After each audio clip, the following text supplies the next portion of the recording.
udah kan udah dikasih kesempatan, udah. Sekarang ini jangan terlalu banyak berkicau lah, teman-teman ini. Jurnalis itu gunanya memfasilitasi keberlangsungan pembangunan ini.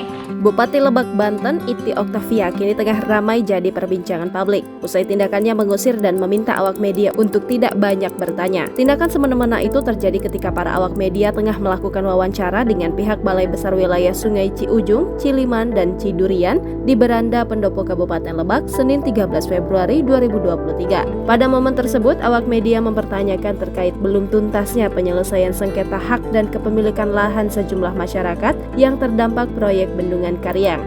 Saat itu, seorang jurnalis senior Edi Murfik dan sejumlah awak media lainnya tengah mendengarkan keterangan dari pihak BBW SC3. Namun tiba-tiba Al-Kadri, seorang asisten daerah bidang pemerintahan dan pertanahan Pemkab Lebak, mencoba menghentikan wawancara dari para jurnalis yang sedang berlangsung. Sudah, kata Al-Kadri, terdengar dalam rekaman video sambil mengusir para wartawan yang sedang mencecar BBWSC3 dengan sejumlah pertanyaan beruntun. Kemudian dalam unggahan pada akun Instagram @undercover.id, tiba-tiba datanglah Iti Oktavia dan langsung berteriak kepada awak media. Dengan nada tinggi, Iti meminta wartawan untuk menyudahi wawancara dan meminta seluruhnya untuk meninggalkan Pendopo Kabupaten Lebak.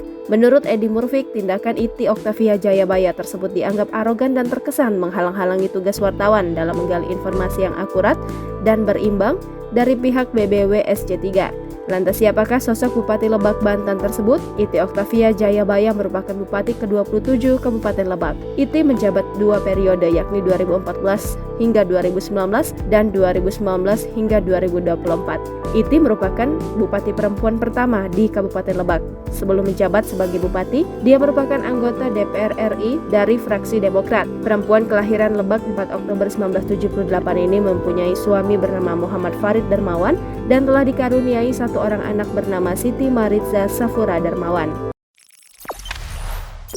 Jangan lupa subscribe, share, komen, dan like ya.